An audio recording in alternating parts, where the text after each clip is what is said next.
Bon alors,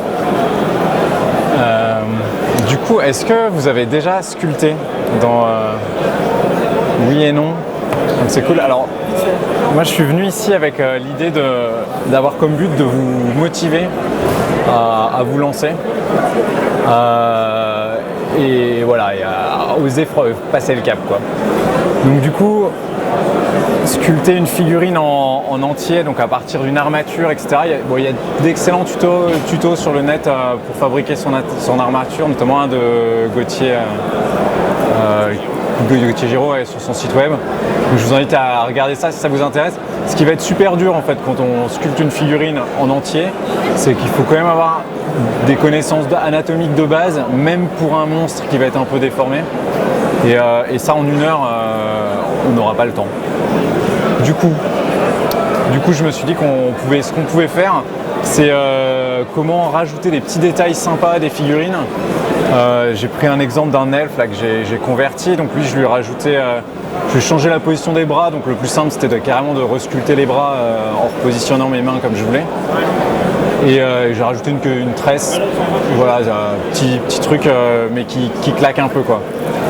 Et on va continuer à rajouter quelques détails, alors peut-être pourquoi pas une sorte de petit entrelac là sur la cape, une rouille ou même sur la capuche, on verra. Une petite rune sur le haut de la botte, enfin tout dans le genre. Voilà, sachant qu'il y a... Et puis sinon j'ai pris aussi de quoi faire une épée.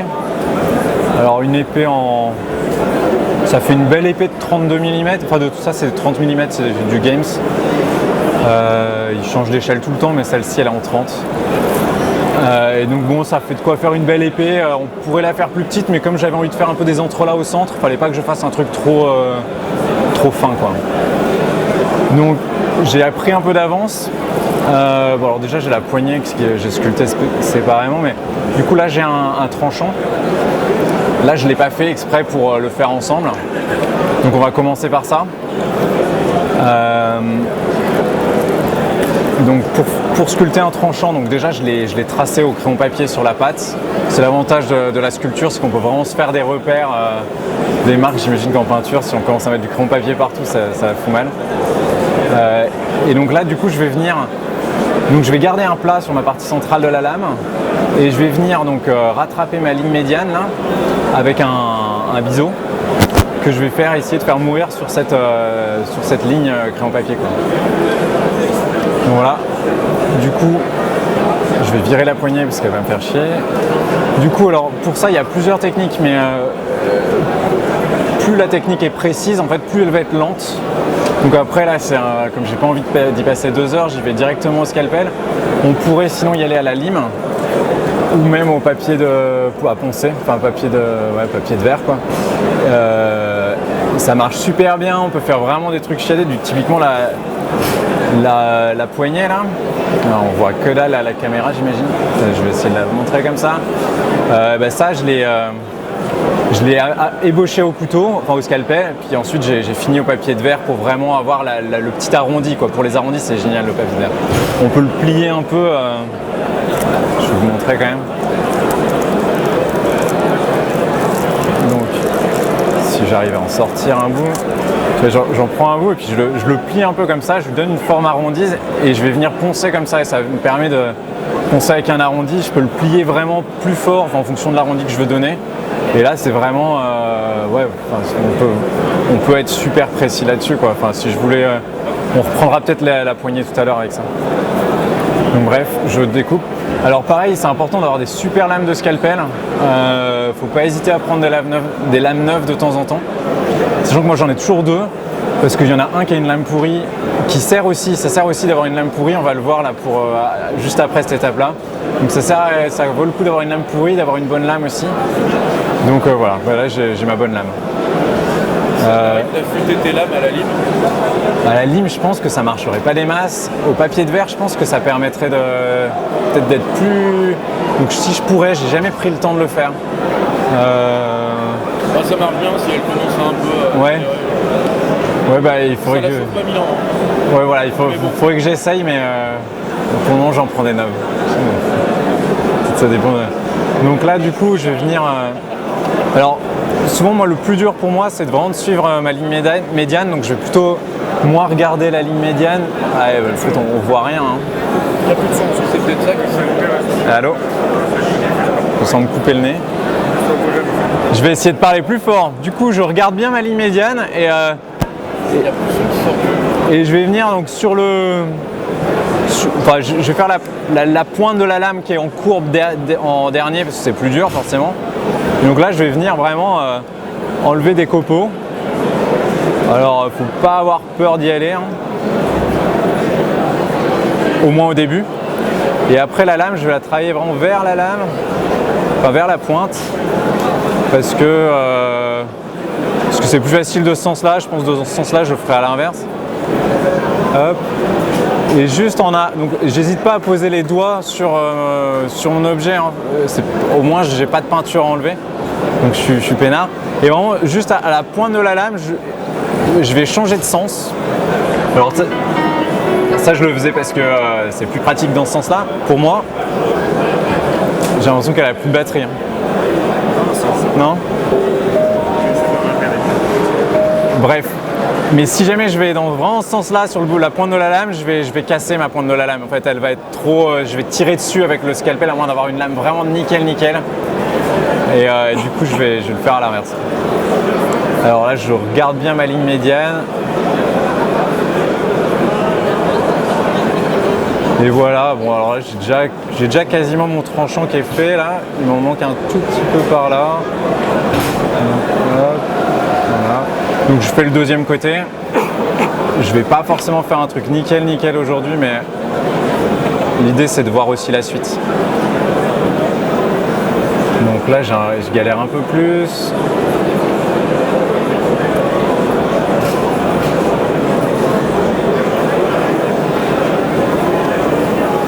Voilà.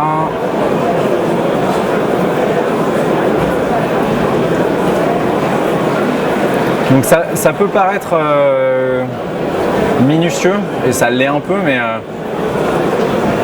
mais en vrai c'est quand même assez facile d'arriver à un résultat propre assez vite. Enfin, là j'y ai pas passé longtemps, je m'applique pas forcément beaucoup parce que j'aimerais bien couvrir 2-3 autres sujets dans la démo.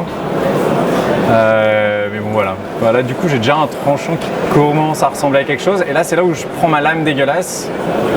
Et je vais l'utiliser pour râper. Alors je sais pas s'il y en a qui enlèvent leur ligne de moulure sur des figues comme ça, mais voilà, c'est le même principe en fait. On va venir poncer un peu la lame et ça permet d'enlever des tout petits copeaux et donc d'être beaucoup plus précis sur la fin. Donc tu ne fais pas uniquement avec cette technique pour gagner du temps. D'accord. Parce que ça marcherait. Oui, ça marcherait, ouais. Sauf que les plus gros copeaux du début, je peux y aller comme un bourrin. Ouais, vraiment pour gagner du temps, quoi. Donc là, alors du coup, c'est difficile d'avoir à la fois la visuelle sur le plat de la lame et sur la tranche. Donc je fais vraiment des allers-retours entre les deux. Je repère les endroits qui me manquent. Et une fois que j'ai coupé, commencé à enlever de la matière, c'est là où mes repères que j'ai tracés avant, ils vont m'aider, parce qu'une fois que j'ai enlevé de la matière, je sais plus trop où j'en suis. Du milieu, etc. Donc là je vois que je peux quand même vraiment y aller sur le biseau du tranchant. Tant que je vois le crayon papier, c'est que je ne l'ai pas enlevé. Donc voilà. Franchement, je pense que vous avez compris le concept, donc je ne vais pas m'acharner plus que ça là-dessus. Je vais prendre ma colle, qui doit être dans ma poche parce que je l'ai filée tout à l'heure. Et je vais mettre ça en place. Tac. Hop. Donc là du coup un petit point de colle, ça va le faire. Et puis ensuite on aura une lame et une garde. J'ai mis trop de colle.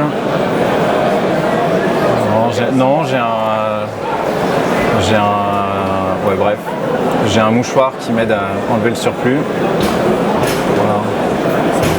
Donc là on a une lame, alors typiquement elle n'est pas très d'aplomb là, la garde elle est un peu plus longue de ce côté là.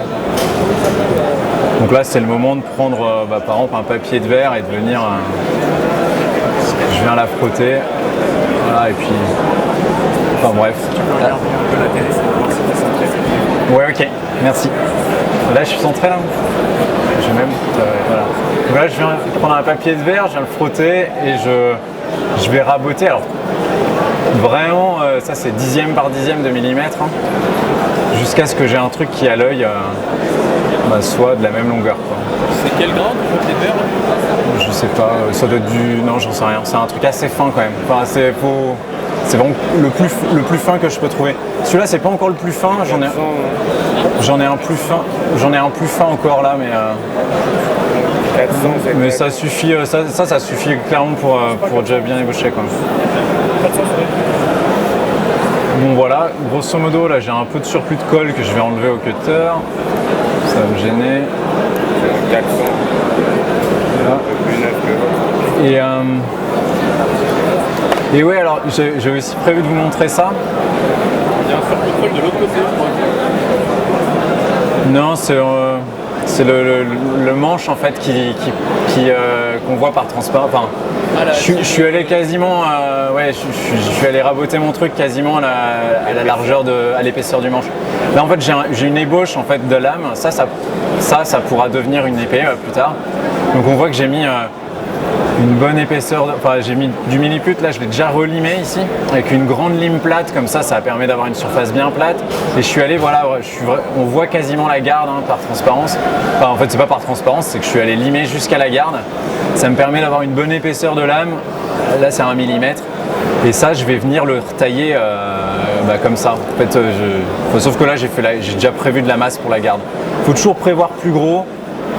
Ça je vais pas en garder beaucoup, mais souvent le milliput, quand on va l'étaler sur les côtés, il fait des craquelures, etc.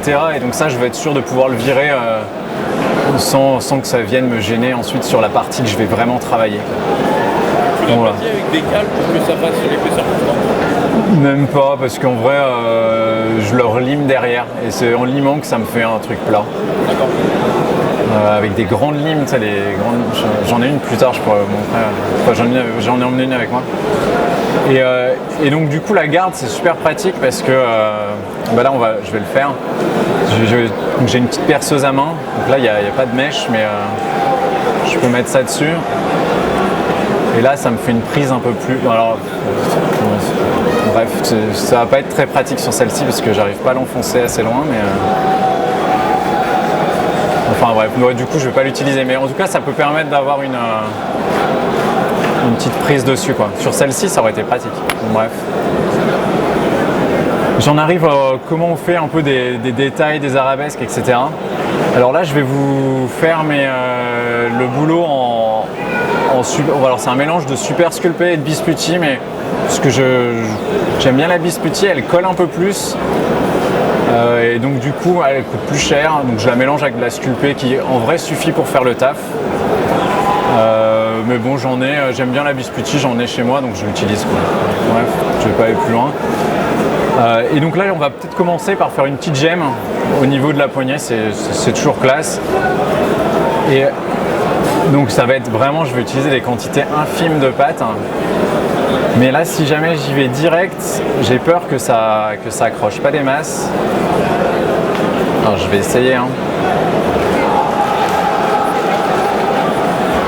Ouais, si ça accroche pas si mal, mais pas beaucoup.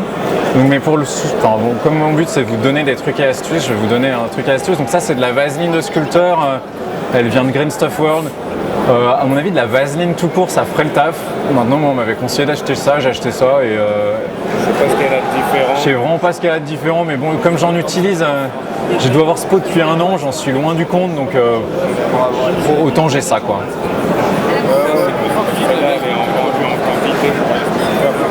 Et donc du coup je vais venir prendre un peu de vaseline avec un peu de pâte là, et je vais venir là. En fait je vais venir mélanger un peu ma pâte à la vaseline jusqu'à ce qu'elle soit vraiment collante. Donc là j'ai vraiment un petit bout un peu, ouais, voilà. Et du coup ça la ramollit et ça la rend collante.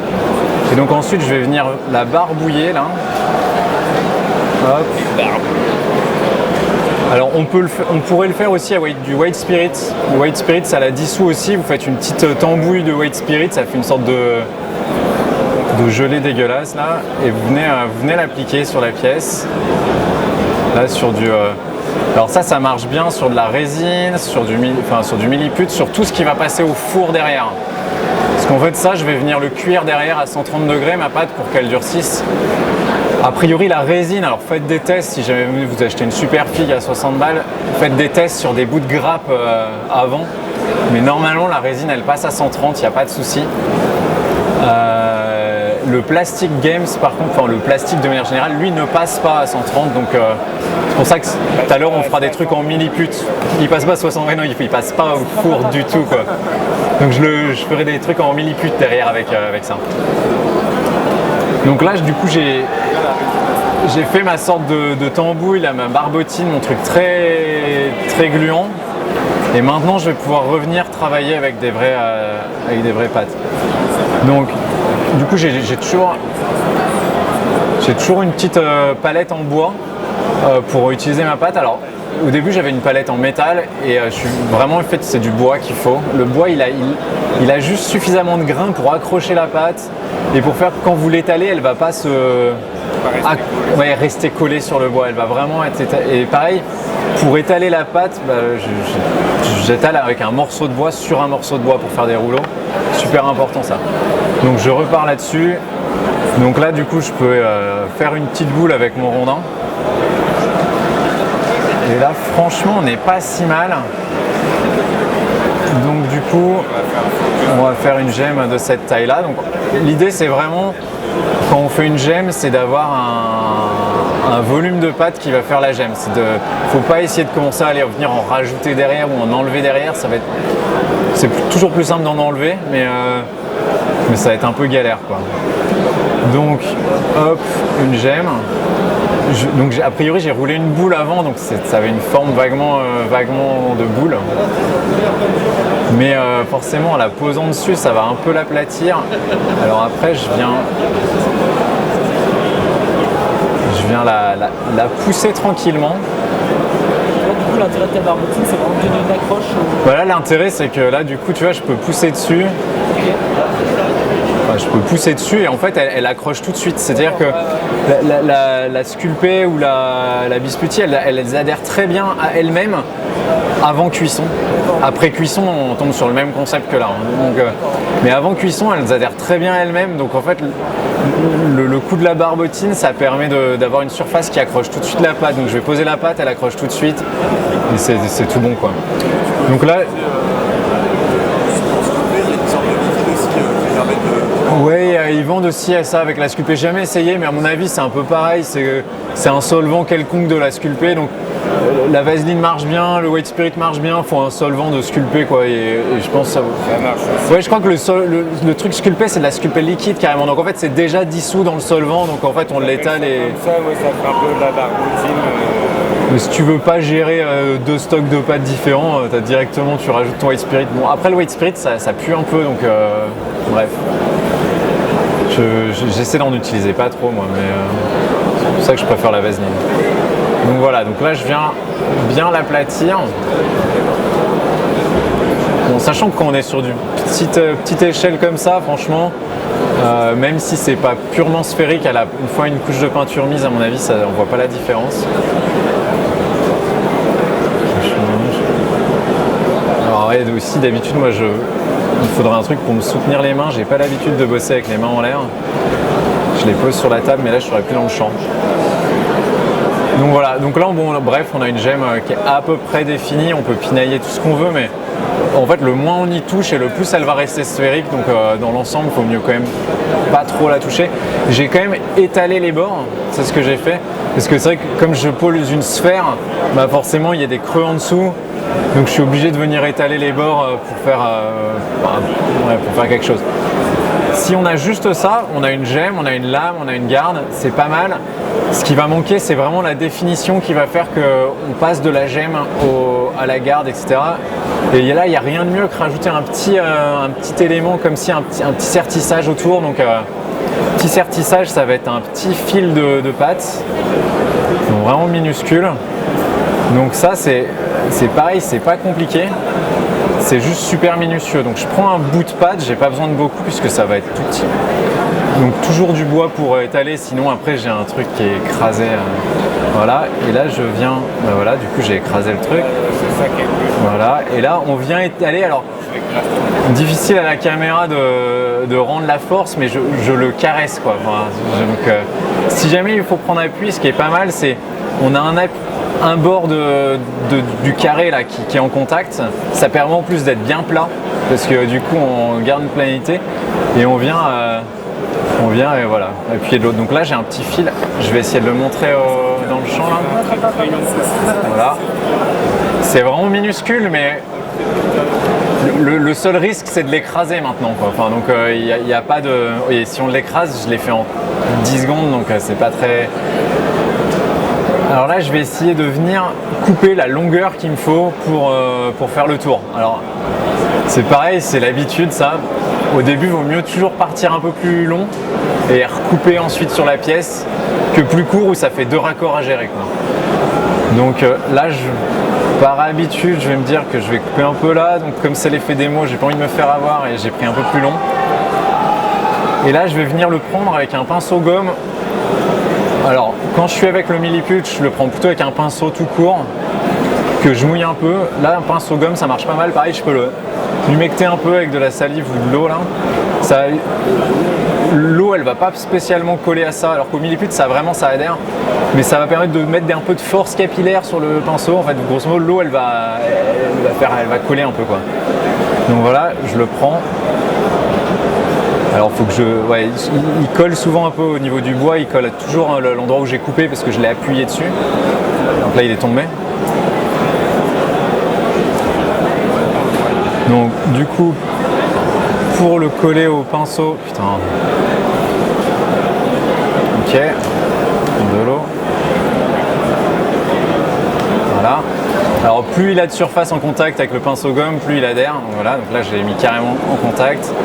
Et je vais venir le poser. Alors ça dépend où est-ce qu'on veut faire notre raccord, mais je vais faire plutôt le raccord en bas de la lame, donc je viens de le poser en haut. Et là, comme il est sur la pâte que j'ai posée avant, il adhère tout de suite quoi. Donc il adhère là, il n'est pas encore vraiment fixé, donc je vais venir vraiment le tapoter doucement. Donc là je le caresse. Et c'est pour ça que j'ai pris un pinceau gomme en fait. Le pinceau gomme, la pointe elle est souple. Donc en fait quand je vais venir appuyer dessus, et ben, j'ai une partie de la force que je mets qui va plutôt déformer la pointe de mon outil plutôt que l'outil lui-même. C'est pour ça que je ne prends pas un outil métal à ce moment-là. C'est vraiment quand je dois manipuler les choses avec peu de force. Et donc je vais avoir un ressenti dans le doigt et visuellement. Dès que je vois la pointe se tordre, bah, c'est que je suis allé c'est que je mets suffisamment ou voire trop de force quoi. Et là je viens faire juste le tour. Et alors là pareil, on va venir juste le poser parce que c'est le fait de le poser qui va faire que de part et d'autre de mon boudin, bah, j'ai des creux. Et ces creux, ils vont m'aider au niveau de la peinture, ou même de la sculpture, hein, à vraiment définir, ça va vraiment me faire des ombres marquées dans les creux et ça aide à la définition des reliefs, quoi. Donc on voit que j'ai pris suffisamment de longueur. Je suis toujours dans le champ. Ah ouais, mais t'as du mal à faire le focus là. Si je me mets plus proche de la table, est-ce que ça marche mieux? Ouais. Est-ce que tu arrives? Là, c'est mieux en termes de focus? Ouais, c'est pas mal. Hein. Et donc là, du coup, en plus, franchement, c'est plus simple pour moi. Et donc là, je vais venir lui faire le tour. Et donc forcément, comme j'ai pris trop de longueur, je vais devoir recouper. Pour recouper, alors faut un peu souffler, donc on coupe précis. L'idée c'est voilà, on se détend. Hop. Alors là je fais 2 coupes, mais si j'avais été plus malin, j'aurais fait le tour avec une partie et j'aurais coupé là où ça venait mourir sur l'autre. Mais là j'ai une petite marge, donc du coup elle va se voir un peu si j'appuie pas. Voilà, donc là hop, je suis bon. J'ai pas mon scalpel.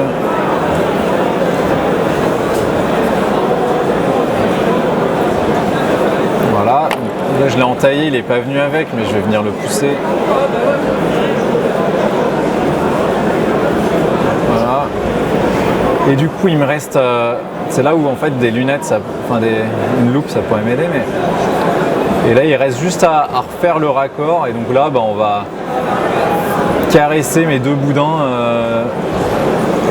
sans jeu de mots dans un sens et dans l'autre là, hop, et voilà. Et là on est bon là. Et donc là on a une gemme quoi. On a une gemme, je peux virer les bouts de pâte là, qui sortent, qui sont trop.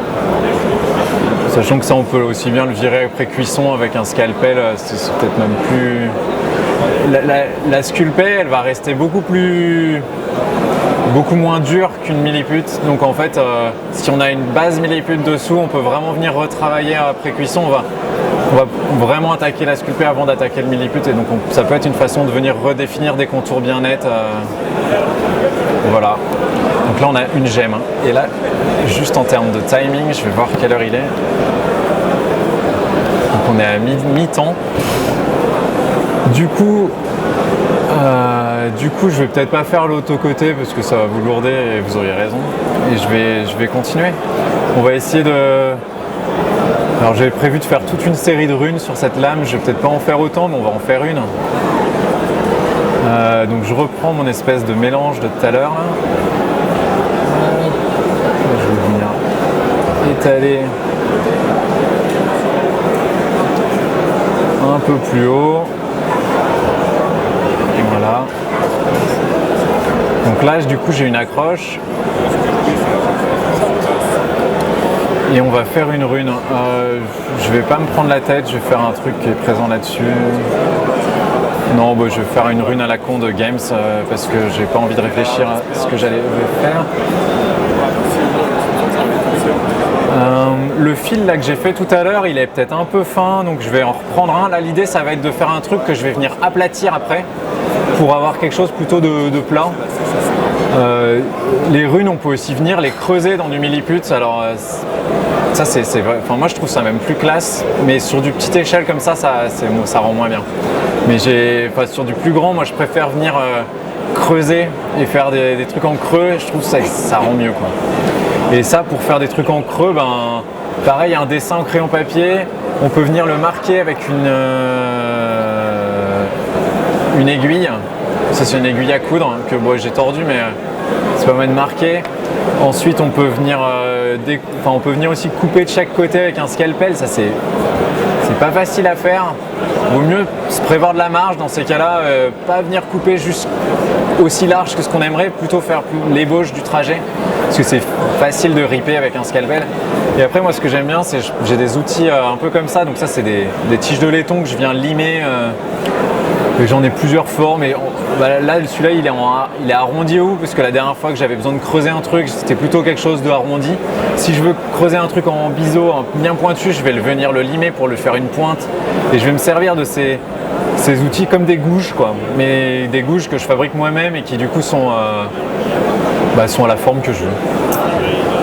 Et ça en le limant, enfin franchement on le lime, on fait des coups de papier de verre et puis une fois que c'est bien tranchant, voilà, c'est comme aiguiser un couteau, quoi. En plus facile parce que c'est du laiton et donc ça s'aiguise beaucoup mieux. Bref, du coup je refais mon petit truc, hop, j'ai réembarqué le filament de tout à l'heure mais c'est pas grave. Donc là c'est un truc qui est à peine plus large. Là, j'ai mon filament de tout à l'heure, j'ai celui-là. Et du coup la rune je vais faire un truc comme ça, donc comme ça, hop, je vais montrer à la caméra. Je vais faire un truc comme ça, c'est une rune elfique de Games, c'est facile, ça sera très bien pour montrer. Donc là je vais le faire en deux parties, donc j'ai une barre, j'ai un arrondi, donc je vais d'abord faire la barre. Donc je me coupe un petit truc. Donc là je vais travailler en outil métal parce que je vais vraiment venir aplatir, donc j'ai pas besoin de... Hop, je viens le poser. Et c'est là où on va... attends, je vais rester près du truc là. Est-ce que vous voyez bien? Si on met une lumière peut-être sur le côté... Non, là je suis dans le champ, putain. Bon bref, je sais pas trop. Peut-être si je le penche comme ça, on voit... Ouais, très bien. Allez hop, zoom. Et donc je vais venir l'aplatir. Et franchement, c'est déjà un bon début. Et là, je vois rien en fait. Est-ce que si je me mets comme ça, tu arrives à choper le... Et là, je vais venir redéfinir un peu les... En fait, je viens juste appuyer mon outil sur les bords pour redéfinir un peu la forme et puis ça la remet un peu d'aplomb bien carré, quoi.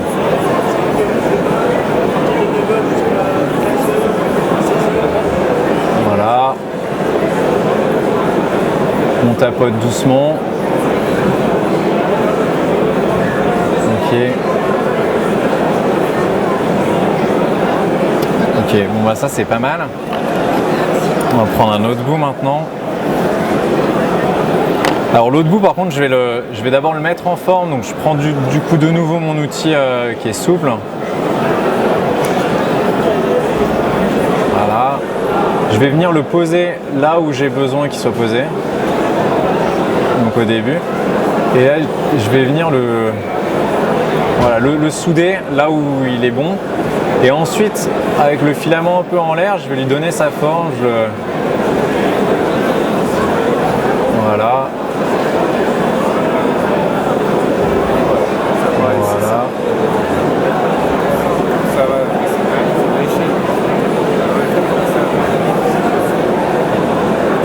Donc voilà, là on a une forme qui est pas mal. C'est un peu trop long, donc je vais venir couper. Alors pour couper, je vais en profiter pour faire une coupure, enfin pour couper en biais. Comme ça me permettra d'avoir la rune qui se finit un peu plus pointue. C'est sympa, quoi. Donc,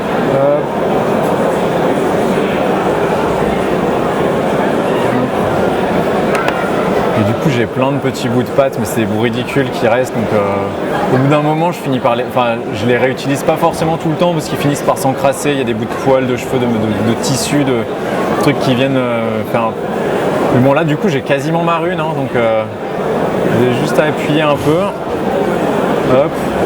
Et là ce qui reste c'est juste à redéfinir un peu les contours et on est bon. Et ça m'a même pas pris, je sais pas combien de temps ça m'a pris, mais... Ouais, 10 minutes. 10 minutes, donc en y prenant sur une première fois, en passant un peu le temps, il y en a peut-être pour une bonne demi-heure, mais il faut refaire la même chose de l'autre côté. Mais bon, faut être patient, faut être précis, mais ça vous savez déjà le faire normalement en peinture. Donc c'est pareil. Donc là, je vais peut-être redéfinir un chouille. Voilà le creux, voilà, là voilà, c'est mieux défini. On peut venir faire remonter ça. Voilà, comme ça touche, enfin, ça déborde pas trop sur la partie biseautée de la lame là. Et puis ma foi là, je pense que c'est good. Je peux le faire passer, si ça vous dit.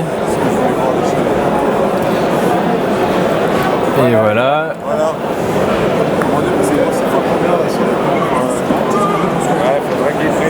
Le zoom, je vois combien. Parce que l'échelle elle est complètement désigne avec l'écran. Ouais, c'est un peu fin. Là, c'est du 30-32, grosso modo. On est d'accord que moi la technique je la connais, mais là sur cette échelle, sans les jumelles, c'est impossible. Là, j'avoue que j'ai un peu du mal. Non, mais là, il faut un bon éclairage. Chez moi, j'ai un éclairage vraiment costaud. Je crois que j'ai une lampe comme ça, mais il y a d'ailleurs 50 LED dedans. Et donc ça pète, quoi. Et puis du coup, je bosse plus près de mon sujet. Là, du coup, pour être un peu dans le champ, c'est un peu plus dur. Donc j'avoue que voilà. Ça fait la technique sur cette pâte-là. Tu peux regarder ton ex ? Ouais, si tu veux, je le ferai passer à la fin de toute façon, mais... Hop. Et là, on va essayer de voir comment faire la même chose en milliput. Donc typiquement sur une figue en plastique, quoi. Ah, merde. J'avais prévu de vous... Ah ouais, s'il y a des questions aussi, n'hésitez pas, je peux y répondre. Hein. J'avais prévu de vous montrer autre chose, mais je crois que j'aurais pas le temps. De toute façon, j'avais trop peu de temps. C'est quoi que tu avais prévu de montrer ? J'avais prévu de comment faire un bouclier aussi, mais donc notamment avec des planches de bois et tout. Donc j'ai juste le rendu milliput, je voulais faire l'autre côté en sculpté justement. Typiquement un bouclier, ça va être dur de faire les deux faces d'un coup. Donc moi du coup je fais la première face en milliput, ce qui me permet d'avoir ensuite quelque chose de dur, solide, sur lequel je vais pouvoir bosser derrière. Et du coup, quitte à faire la première phase, je fais l'intérieur, parce que sur l'extérieur, on peut faire plus de détails. Enfin, je préfère prendre mon temps pour faire plus de détails et du coup avoir cette surface-là. Mais bon, je pourrais vous faire passer ça, mais bon, je ne vais pas avoir le temps de faire grand-chose dessus. Alors j'ai une question de merde. Vas-y. À chaque fois que je sculpte, je peux pas m'empêcher de mettre mes doigts dans la pâte fraîche. Comment t'évites ça? La discipline. Alors, comment t'évites ça? Alors il y a plusieurs choses. Par exemple, quand je travaille là-dessus, donc du coup je vais bosser, donc je monte les volumes de toute ma figue en même temps, tu vois, parce que et typiquement je fais la tête assez vite parce que c'est elle qui va me donner la proportionnalité et l'échelle globale. Donc du coup je vais avoir tendance à monter tout mon volume, mais pas les détails. C'est-à-dire qu'une fois que le volume principal il est fait, même si tu mets un coup de doigt, c'est pas bien grave. Normalement, tu arrives à t'y retrouver. Et puis c'est au moment où tu fais des détails, que tu passes des heures, que là, tu n'as pas envie de te saccager le boulot. Donc du coup, ce que je vais faire, c'est que je vais pas hésiter même à prendre ma figue, alors sans forcément mettre mes doigts dessus complet, mais même une fois que les volumes sont montés, alors j'en ai pas sous la main, mais imaginons que ce soit ça, bah non, ça c'est, il y a déjà les détails. Mais bon bref, je vais la tenir comme ça, quitte à mettre un peu mes doigts dessus, et je vais faire vraiment la tête, le haut du corps. Alors il n'y a qu'un truc que je fais vraiment à la fin, c'est les bras, parce que les bras avec les armes, je fais toujours, après ça vient dans le chemin des outils, donc ça je le garde vraiment à la fin. Mais bref, je fais toute la tête, le torse, et seulement après, je vais venir prendre ça et faire mes pieds, enfin mes jambes, mes pieds. Et quand je vais monter faire mes bras, eh ben, je vais me mettre des agrafes de métal. J'en ai pas, mais j'en ai pas. Donc c'est des fils de fer que je vais venir piquer dans le socle, là, une ici, piquer ici, faire venir une sorte d'arceau, je peux en mettre de tous les côtés. Et en fait, ça va me permettre que quand je monte trop mes doigts par rapport au bouchon, eh ben, je ne vais pas rencontrer la figue d'abord, je vais rencontrer le truc de métal. Donc déjà, l'astuce, c'est que dès que je sens le métal, c'est que je suis allé trop haut, donc j'essaie de redescendre. Ou alors, j'ai besoin d'aller haut parce qu'elle a un bras comme ça, et donc du coup, je vais venir bosser une arme super haute. Là, je peux même me monter un arceau assez haut, où je vais venir prendre appui sur l'arceau pour venir faire mon détail plus haut, quoi. Et c'est un peu le même concept que les poignées de figurines avec une sorte de petit arceau sur lequel on vient prendre appui pour faire un freehand sur la capuche ou j'en sais rien de la figurine. Sauf que là je me le fabrique comme j'ai un socle comme je travaille sur des bouchons de liège.